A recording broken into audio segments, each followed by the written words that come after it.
What's up, everybody? Welcome in to the Philly Sports Power Hour. Got a little something in my throat to start the show. But good morning to the Power Hour crew. As always, I'm Bill Colarulo. We're streaming live across the JAKIB Sports Network as well as Bill Colarulo Philly Sports Talk. Make sure you're subscribed everywhere.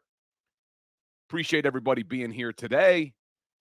Should be joined later on in the show by the one and only Merrill Reese is supposed to be joining the show. Waiting on confirmation. I talked to him yesterday, so hopefully getting confirmation today shortly. I'll let you know. But Merrill should be joining the show shortly, get his take on all these free agent acquisitions and what he thinks is going to happen this coming season. So Merrill's usually pretty positive, but we'll see what he has to say.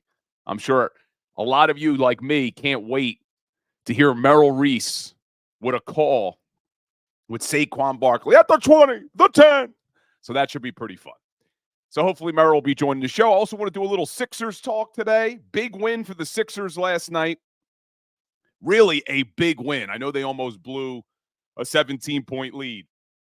But when you look at the standings in the Eastern Conference, that was a monster win. Doesn't matter how you get it. You just got to get it. So big win for them. Do a little Flyers talk. And I also want to talk about the report from Jeremy Fowler of ESPN. If you missed it last night, the Philadelphia Eagles owed Haason Reddick a $1 million roster bonus. That was due March 15th. They pushed it to April 1st. So what does that mean? Probably not a good sign for Haason Reddick. But let's get a little roll call in the chat. I see my man Adam's Exploits in the house. Jason A-Team, flexing and stepping. Chuck Hutton. Robert Driscoll. And Adam's Exploits, before we continue the roll call, says Jacob posts saying Hurts is Purdy. And that was Dan Sileo. That was Big Sills. And trust me, I'm coming after Big Sills. So him and I are trying to work out a time because I got to get on his show or he's got to come on here because I can't stand some of his takes lately about Jalen Hurts. So, Adam, I agree with you. Make sure you tune in. Once we can coordinate, me and Big Sills, I'll be sure to get all that out for you because I know a lot of you don't agree with Big Sills. So, Big Bills is coming. Who else we got in the house? Wine Niners Wine, Bry Guy. Twiz, my man, Daz in the house, Bridget Tobin, Mike Fittery, Decoy Gaming, Hutch. Got the whole crew here today. MC, Roast Pork Italian, Paul Mancini. All right, we'll talk about it, Paul. We've talked about some of those things. Shooter McGavin, my favorite troll in the chat.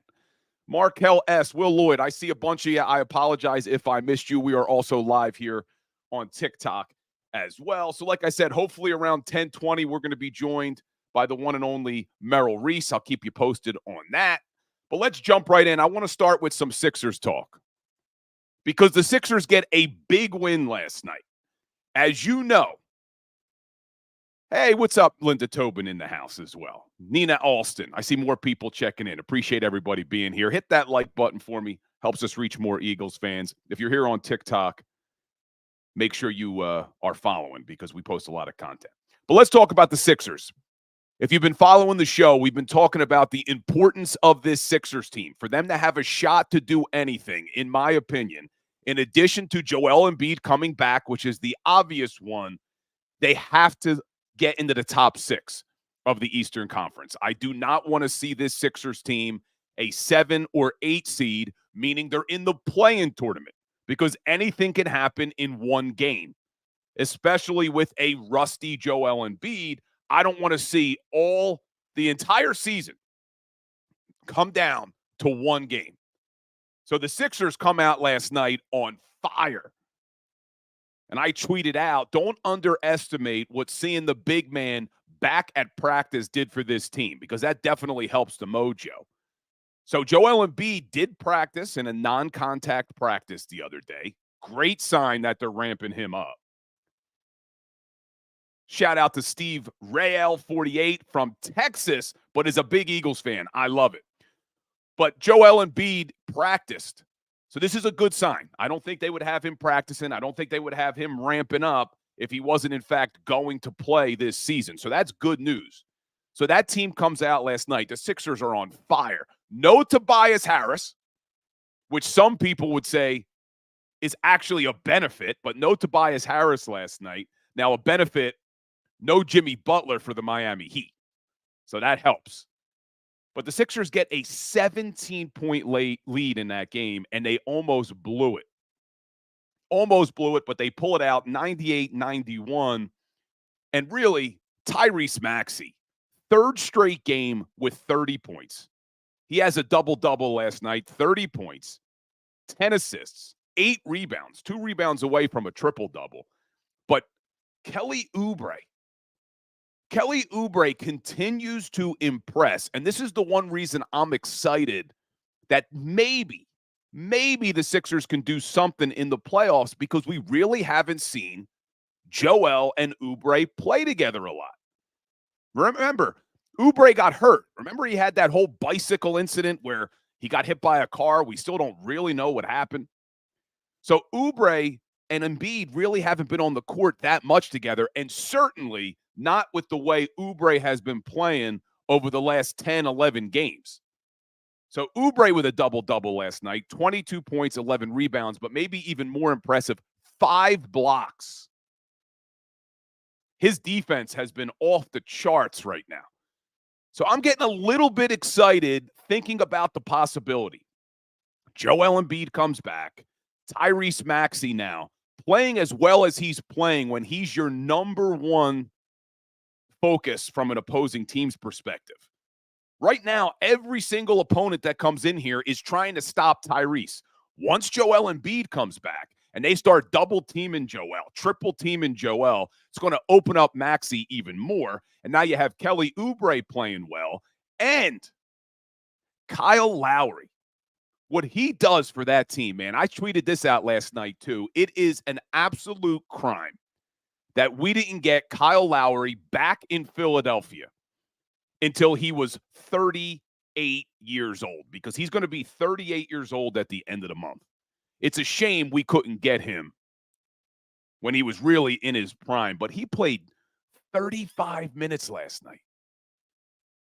35 minutes. How much can we expect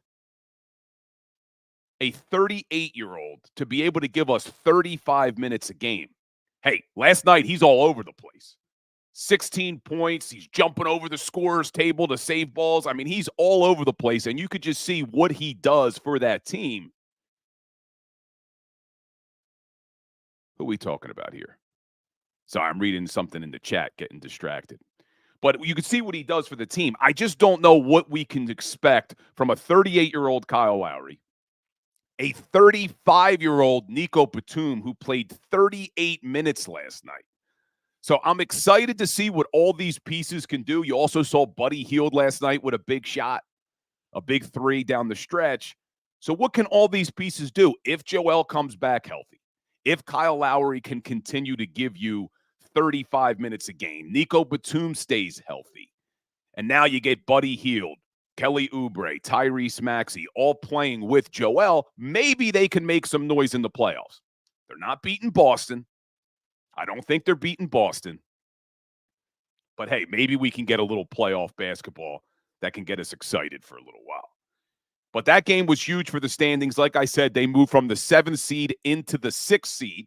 They're now a half game up on the Pacers and a full game up on the Miami Heat. That's why that was so important. That was really a 2-game swing last night with Miami. Sixers got 14 games left, and now they go on a tough West Coast trip.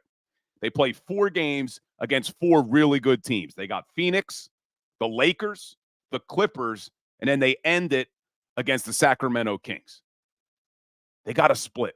They have to figure out a way to go 2-2 on this 4-game stretch. If they go 2-2 on this stretch, and then they're coming home, they got the Clippers Wednesday, March 27th, when they come back home. If they can split in the West, which is a big if, it gives them a real shot, a real possibility at getting into that top 6 to hopefully stay out of the play-in tournament, and then we'll see what happens with our man Joel.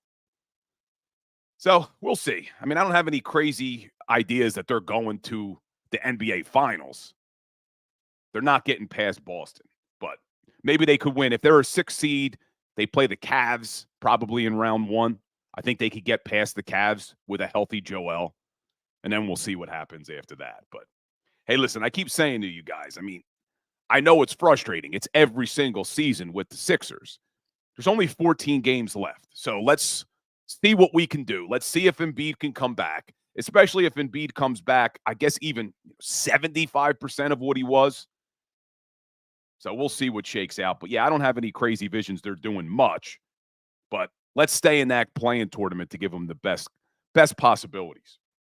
But I want to talk about Jeremy Fowler real quick.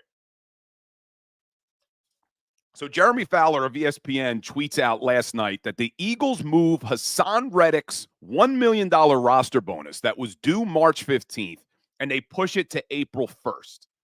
So what that signifies to me is they're still trying to work out a trade. So this isn't necessarily massive news. We knew that they were considering trading Reddick. We knew that there were talks around the league, people inquiring about Reddick. But by them moving that roster bonus, it gives them more time now to try to do something. So April 1st is still right around the corner. It's still before the draft. So could we be getting news in the next couple of days that something's going to happen with Reddick? We talked about it yesterday. I don't see them getting a second-round draft pick for Haason Reddick. I think he's good. I want Reddick here. I think this is a better football team next year with Haason Reddick. I think he was your best defensive player last year. And the more players you have that can get after the quarterback, the better.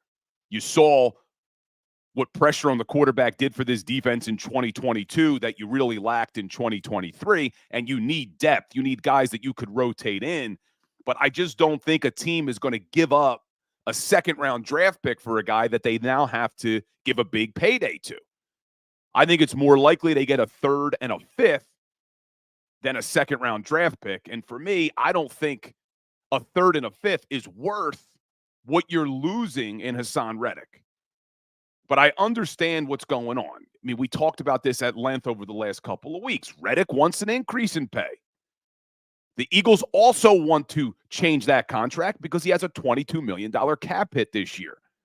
But if Reddick wants to be paid $25 million a year and the Eagles just don't think he's worth that, I mean, he is going to hit the age of 30 this year, so you have to be careful.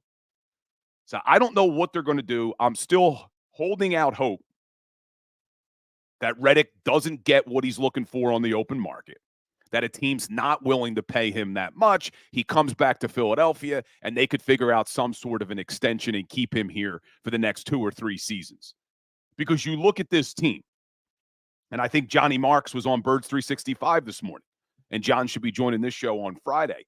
But Johnny Marks was on Birds 365, and I agree with what he said. If you truly have Super Bowl aspirations this season, which whether you agree with it or not, the Eagles clearly think they have Super Bowl aspirations, or you wouldn't go out and make moves like they did for Barkley and giving Devin White a 1-year deal and bringing back CJGJ and doing the things the Eagles were doing. They are hopeful that they're going to win a Super Bowl this season. And if that is, in fact, your goal, why would you get rid of your best defensive player from last season?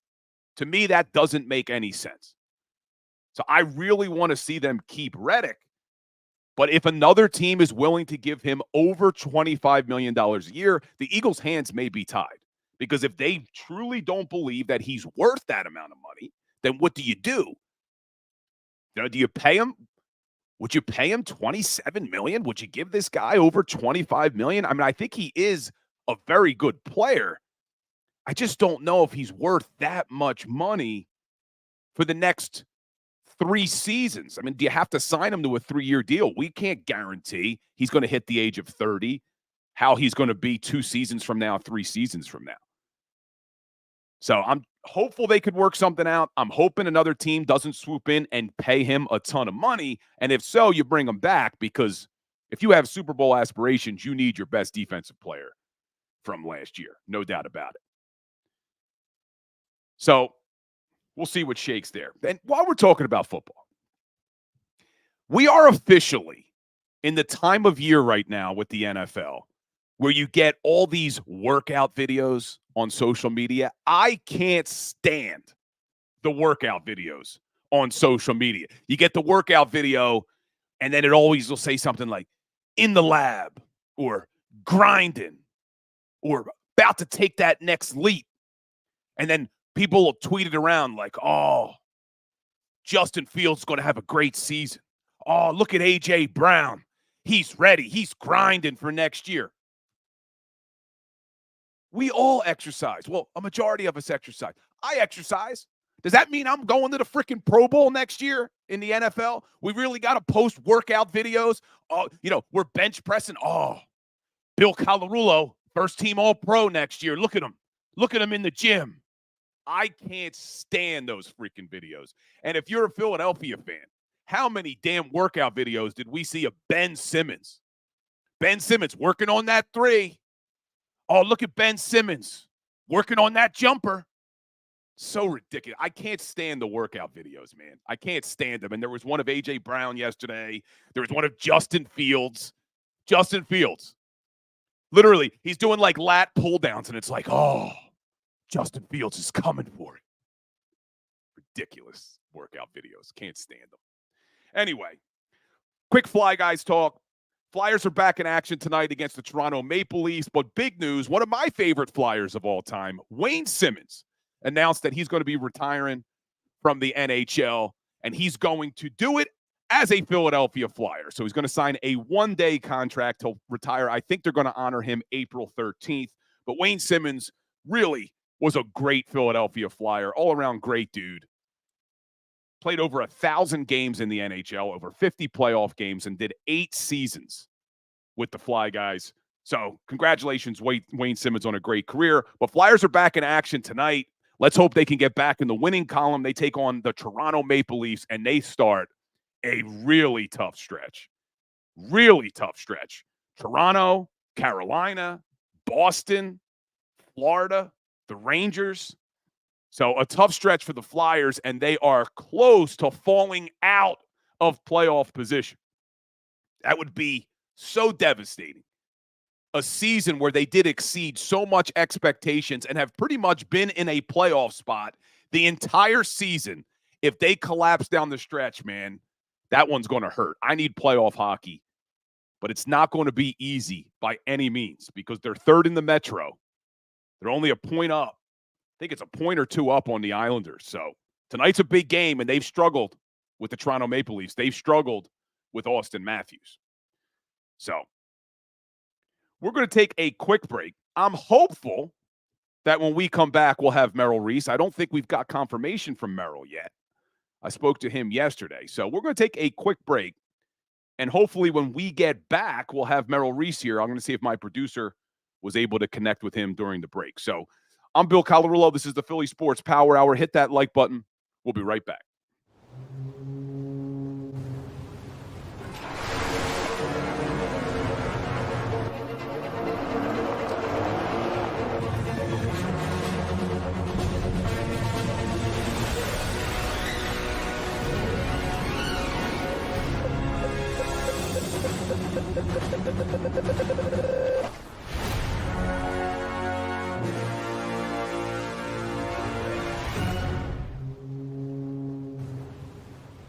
Imagine for a moment that you went to work today and when you came home, you were catastrophically injured. Your life and your family's life. That's what happened to union construction worker Mike Little. I was scared of what the end was going to be, but to be 100% honest with you, I knew I was going to be all right just by talking with Brian. In my heart, I just knew everything was going to be all right. Call the firm and find out why they say, "We got this." Call 215-458-2222.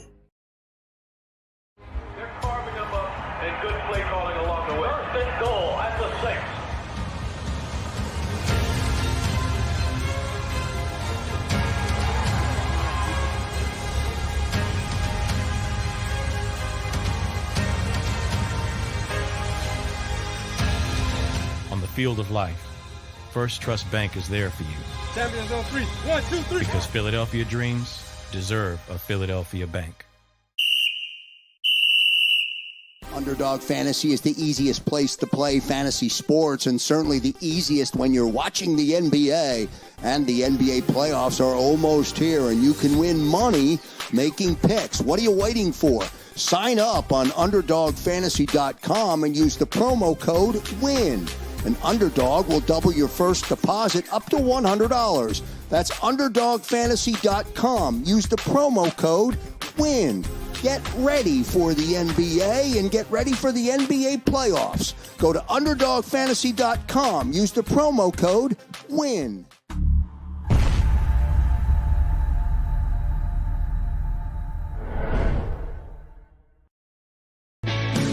Hi everybody, my name's Jason Lombardi. I'm an inspector at DryTech. At DryTech we offer three major services, the first one being basement waterproofing. The second service we offer is foundation and structural repairs. And then the third service that we offer is mold remediation. If you feel you are having a waterproofing issue, give DryTech a call or check us out online.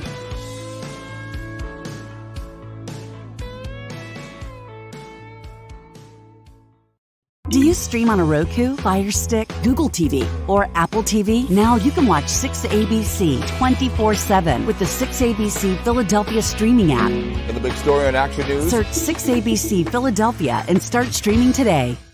EAGLES, Eagles.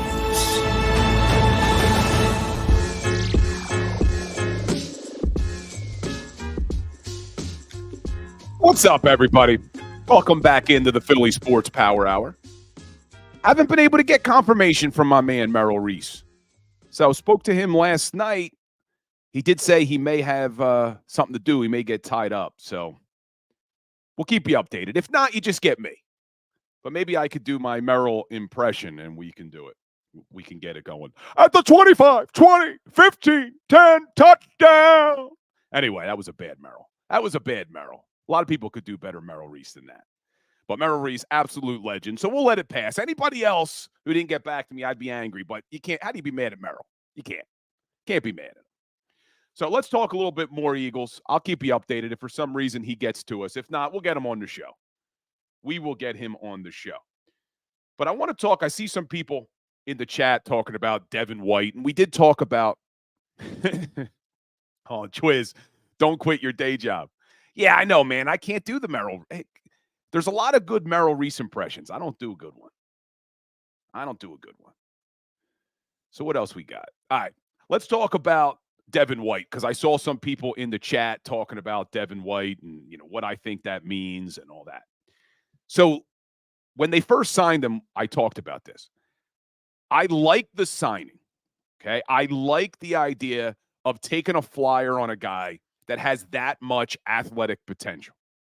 He has all the ability in the world. 6 feet, 240 pounds, ran the 40 in 4.4, can get all over the field, has all of the upside that you would expect. But he's a question mark. So I'm okay with the move. It's low risk. I think the original deal that was reported was 1 year worth up to $7.5 million. It's actually going to be around $3.5–4 million, if I'm not mistaken, is what they're being reported. So I like the low risk move. Low risk, high reward. But for me, it's just another question mark, and that's what I don't like. Because now all you have at linebacker are question marks. It's the same thing we saw last season. You went into the year with a bunch of question marks at linebacker. You didn't know what you had in the Kobe Dean last year. Well, guess what? We still don't know what we have in the Kobe Dean. They signed Nick Morrow, who had started all those games for Chicago, but Chicago was fine saying, we're done. We'll go get TJ Edwards, who you had. And then when Howie got desperate, they had to bring in Zach Cunningham off the street. They had to bring in Miles Jack off the street. Midway through the season, they had to bring in Shaq Leonard off the street. So for me, I like the Devin White move. I want to see what a change of scenery will do for him with new coaches, because he does have all the ability. But there is no guarantee that our linebackers are any better this season than they were last season. We don't know what we're going to have. If our starting linebackers, week 1, game 1, in Brazil, are Nakobe Dean and Devin White, there's not a single person who could say, yeah, they're going to be real good. We just don't know what we have. And then next to those two guys, the first backup right now is Ben Van Sumeren. I know they brought in Zach Bond from the New Orleans Saints. He hasn't done much in his career. I think they're going to use him more as a rotational piece as an edge rusher than they're going to use him as an off-ball linebacker. So low risk, high reward move, but there's just no guarantees. It's still too many question marks for me at the linebacker position. So I actually went last night and I was looking around to see, well, who else could they bring in? There's really no free agent linebacker right now that they could sign where I would feel good heading into week 1 that it would be a sure thing. And I know there's a lot of people out there who want to see them draft linebackers. I'd be okay with that. But again, it would be a question mark. There would be no guarantee that whoever they drafted would be able to step in week 1, game 1, and be a difference maker at the linebacker position. So you would go in again with all question marks at linebacker. So what I want to see Howie Roseman do, and I don't know who's available, but I want to see Howie Roseman make a trade for a linebacker. You have some draft capital. If they do, in fact, trade Haason Reddick, which I hope they don't, they'll get more draft capital most likely. But I need to see them make a trade for a linebacker. And I see people in the chat throwing out names like Edgerrin Cooper, and I see 50 Shades of Abe on TikTok talking about Jeremiah Trotter Jr. Yes, draft a linebacker. I'm all for it. Draft a linebacker you could develop, but that still doesn't answer the questions that we would have at linebacker for this coming season because there's just no guarantee. And I don't want to see them go into the season with Nakobe Dean, still don't know what we have. Devin White, don't know what we have. Rookie draft pick, don't know what we have. Ben Van Sumeren, really don't know what we have. They need more than that. So I'm not giving my final judgment yet on this free agency, on this offseason, because you've seen it time and time again. I went over it with you before, and I'll remind you, some of Howie Roseman's best moves don't come the first day of free agency. You go back to 2017. They didn't get Chris Long and Patrick Robinson until 3 weeks in. They didn't get LeGarrette Blount until May. And some of his best trades always come later in the season. They got Ronald Darby their Super Bowl year in August. In 2022, they got A.J. Brown on draft night. They got Chauncey Gardner-Johnson August 30th. So I'm not ready to pass my judgment yet on how I feel about this team and this roster because it's nowhere near done. But for me, they got to do something at linebacker. They absolutely have to do something at linebacker because you can't go into this season again the way you went into the season last year, which turned out to be an absolute disaster. Now, I do like the Devin White move because of the low risk, high reward. And I do like the Chauncey Gardner-Johnson move at safety, but I feel the same way about safety as I do about linebacker. I don't want them to be done. I don't think they can be finished. Because just like I told you, you have a lot of question marks at linebacker. Well, what do they have at safety right now? Chauncey Gardner-Johnson. Love the move. But what do you have next to him? You have Reed Blankenship. Question mark. I think we've seen some good things from Reed. I think we've seen some bad things from Reed. Sidney Brown. I'm excited about him. Tore his ACL in week 18. Question mark now. When do you get him? When do you have him? So I want to see them do a little bit more. But I got some good news. We are going to be joined right now by my man Merrill Reese. And if you're on TikTok, head on over to YouTube because I can't bring Merrill on. What's up, Merrill? Welcome to the Power Hour, my man. Hey, Bill, how are you? I'm doing good to see your face. It's been a while. Yeah, it has. So I got to ask you right out of the gate, how are you feeling? We're a couple weeks in now, not even a couple weeks, about a week and a half into the NFL official offseason. How are you feeling about the Eagles? I like everything they've done. I really do. I mean, there's things that I am in a wait and see approach. I mean, I don't know that much about a Bryce Huff. How much have we seen him? He's been a part-time player for the Jets, but he certainly enters as an area as an edge rusher where they're going to need some help. I like the Saquon Barkley thing. Saquon Barkley is a great player, still is a great player, and he's a 3-down back. I'm excited to see him in an Eagles uniform. And I think that the latest pickup of Kenny Pickett is very solid. It gives them a very solid quarterback room. Yeah, I like the Kenny Pickett move as well. We've talked about it on this show before. Look, the point of a backup quarterback is to be able to step in if your starter goes down for a game or two and try to win you a game. Kenny Pickett's certainly capable of doing that. And I know there were some people who said, oh, they should have made the move for Justin Fields. I wasn't one of them. So would you rather have a Kenny Pickett than a Justin Fields? Yes, absolutely yes. I did not want Justin Fields here because I thought Justin Fields, who I think is a very talented quarterback, I think he would have created some controversy. First bad pass by Jalen Hurts. You could bring in Fields. We want Fields, because people in their minds, most fans in their minds, think of him as an immediate star, the guy who came out of Ohio State. But I'll tell you something.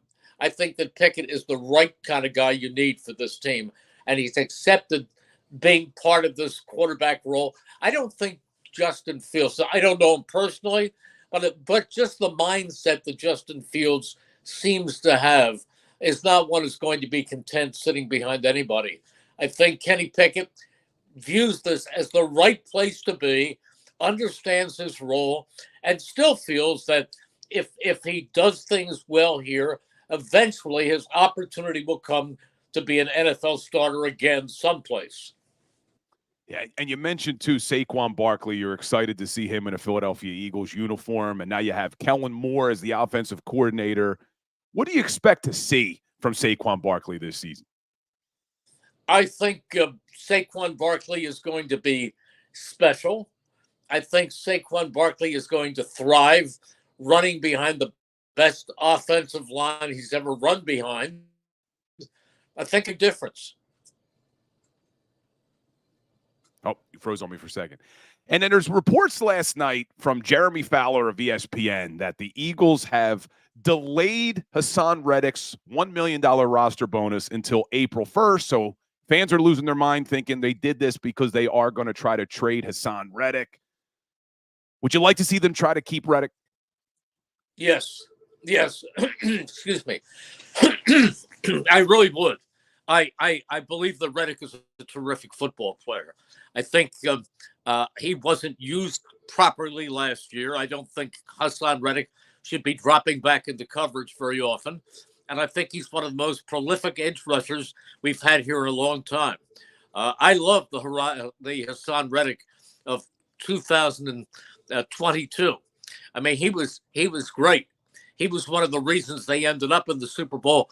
I mean, all told, he ended up with close to 19 sacks. Yeah, and two big ones that knocked out Brock Purdy and the backup quarterback, what was it, Josh Johnson in the NFC Championship game. Reddick was all over the field that day. Yeah, and I think that's one of the reasons that they lost to Kansas City in the Super Bowl was because of the field, or whatever you want to say, he was unable to get the traction, and his pass rush didn't get to the quarterback, didn't get to get up and pull apart Patrick Mahomes. But I thought that was one of the things that was missing in that Super Bowl. But he was a key factor. He was an impact player throughout the season. And staying with the edge rusher position, Howie Roseman spoke at the Combine a couple weeks ago and really made a point to talk about Nolan Smith and that they liked what they saw from him in the playoff game. What do you think we're going to see from Nolan Smith in year 2? Well, I hope we see a whole lot more than what we saw in year 1 because of a combination of injuries and a lack of opportunities. We didn't see very much of him at all. But he was a talented player, a productive player at Georgia, although he was injured in his senior year there. So hopefully, I mean, as Buddy Ryan said years ago, durability is as important as ability. And that's got to be the case with Nolan Smith. And that's got to be that's got to be the case this year with Nakobe Dean. Yeah, Nakobe Dean, right before you came on, I was talking about the linebacker position because we still don't really know what we have in Dean, and now the Eagles make a move, 1-year deal for Devin White. What do you think about the Devin White move? I don't know. I honestly don't know. The name excites me because we remember the Devin White that came out of LSU. We remember the Devin White, who was the 5th player taken overall in the draft, and how well he played as a rookie and maybe the first few years of Tampa Bay. I don't know what happened to him. I don't know. Sometimes a change of venue will really make a big difference to a player. And hopefully that's the case. Devin White is a very talented linebacker, and he's still, 26 years old? I mean, he's in his prime. So hopefully the Devin White we see is that Devin White, not the one who hasn't been very productive in the last few seasons. The interesting thing to me is one thing that Devin White does really well is blitz the quarterback. And on Tampa, with Todd Bowles calling the defenses, they blitz a lot. We know Vic Fangio doesn't. So do we expect to see Fangio maybe do a little different things this year and blitz his linebackers if you bring in a guy like a Devin White? Yeah, Bill, I honestly can't answer that because I have to wait and see. Yeah.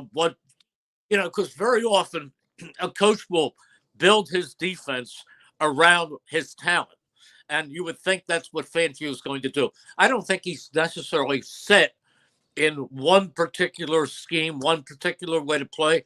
I think he will look this summer at what he has and make his scheme fit the ability of the people that he has on the field. And talking about fitting your scheme to the ability of the people on the field, they also bring back Chauncey Gardner-Johnson, who we know has a lot of versatility. He could play safety. He can come down and play that nickel corner. What'd you think about the reunion with CJGJ?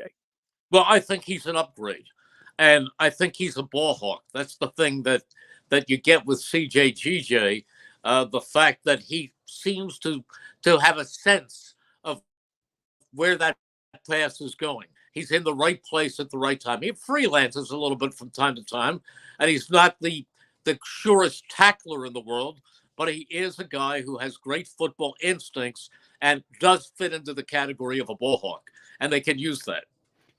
So he's at the safety position, maybe nickel corner, and then you look at the outside corners position, and this season, Isaiah Rodgers, we're hoping, gets reinstated. We haven't heard anything about that yet, but what do you know about Isaiah Rodgers, the corner they picked up from the Colts last offseason?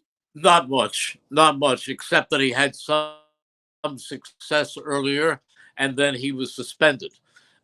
That's the only thing I know. I don't know a lot of about him or what he's going to do when he gets here, other than the fact that he is a guy supposed to be a guy with a lot of talent. So we'll see.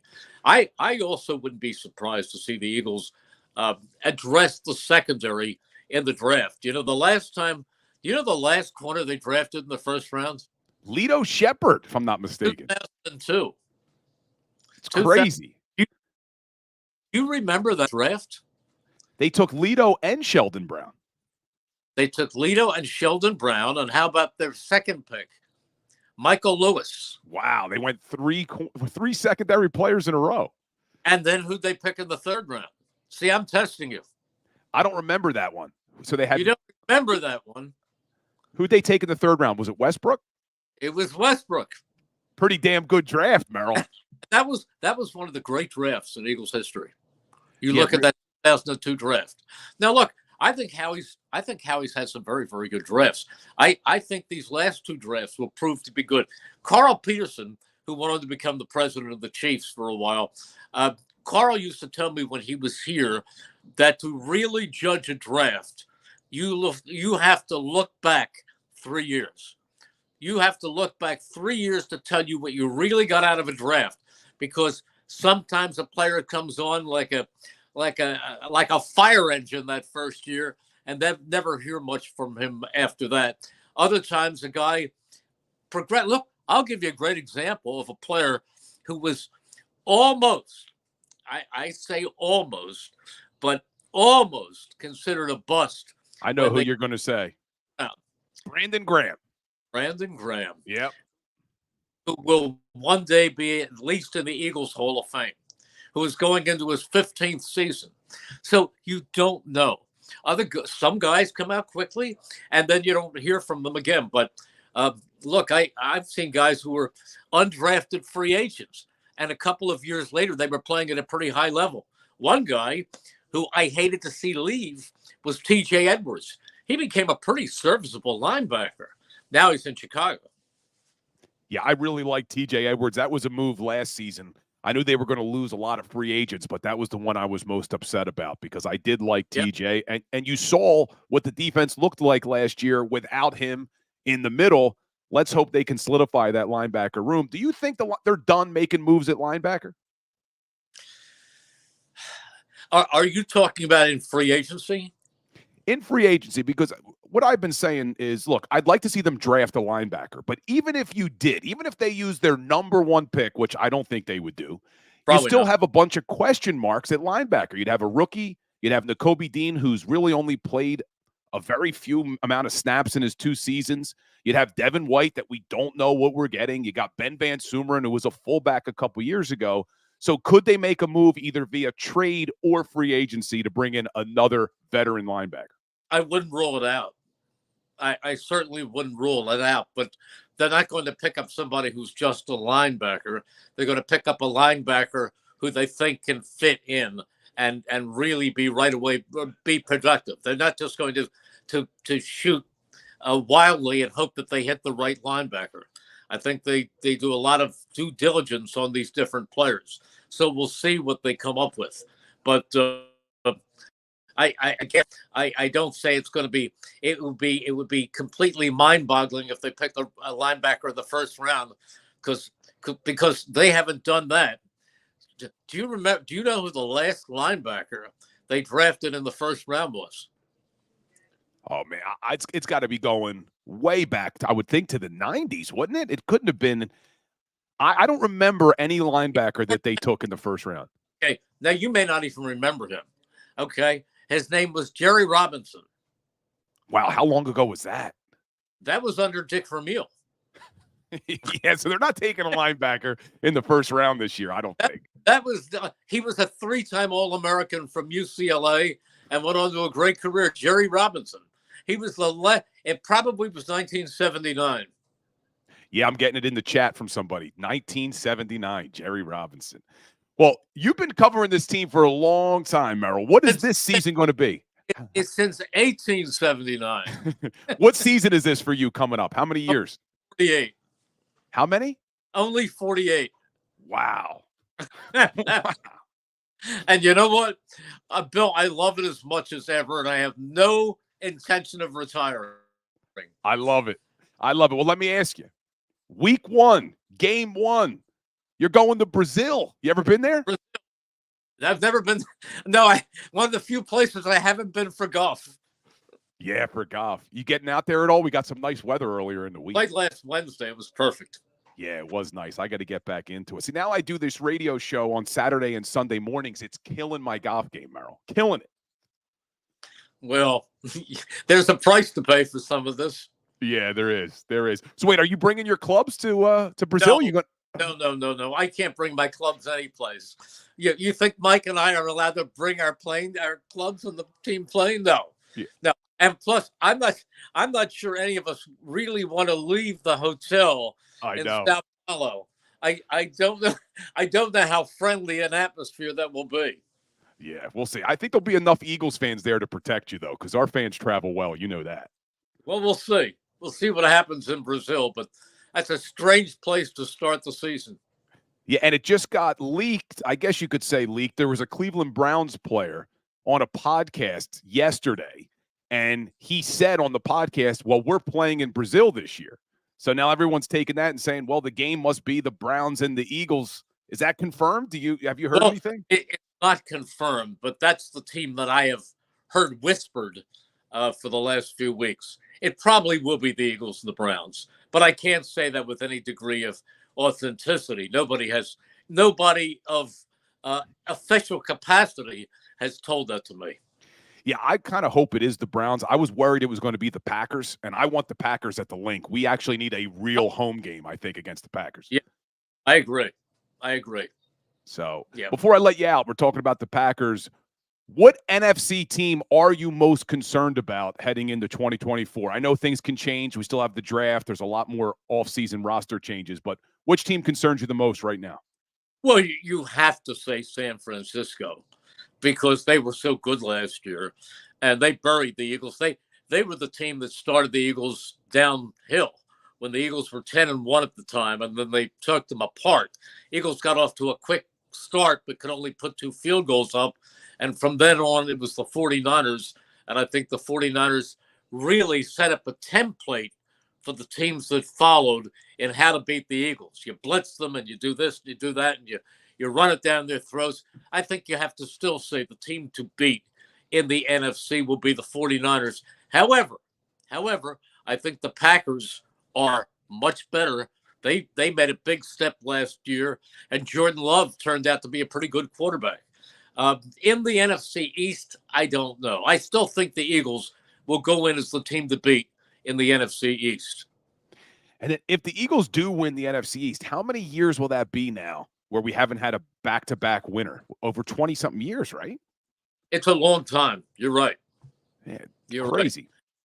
Yeah. Well, Merrill, I know you are a busy man, so I do appreciate you making time for us today. I knew the Power Hour crew in the chat would be happy to see you and hear that voice we've been hearing for 48 years calling the Eagles games. Yeah, this will be 48, but who's counting? But I love it. I still love it. I still love every single second of it, Bill. Well, we still love hearing you, so I appreciate you making time, my man. Tell Matt I said hello, too, over at the station. I will. You stay well. Thanks, Merrill. I'll talk to you soon. Take care. Bye-bye. The all-time great Merrill Reese joining the Power Hour for the first time. He is the best, man. I mean, we really are a spoiled fan base when it comes to who's been our voice of teams. We have Merrill Reese with the Philadelphia Eagles. We had Harry Callis for the Phillies. We had Gene Hart for the Flyers. I mean, you talk about some of the best voices. I still miss Harry Callis, man. I miss Harry Callis so much. There was just something about Harry Callis's voice that just reminded you of baseball. I mean, he was, you figure, we got Harry Callis and Merrill Reese in this town. We are extremely lucky. But Merrill Reese does a great job going to Brazil this year in his 48th year calling Eagles games. Now, he mentioned the team he's worried about in the NFC is the San Francisco 49ers. And if you missed it, a clerical payroll error by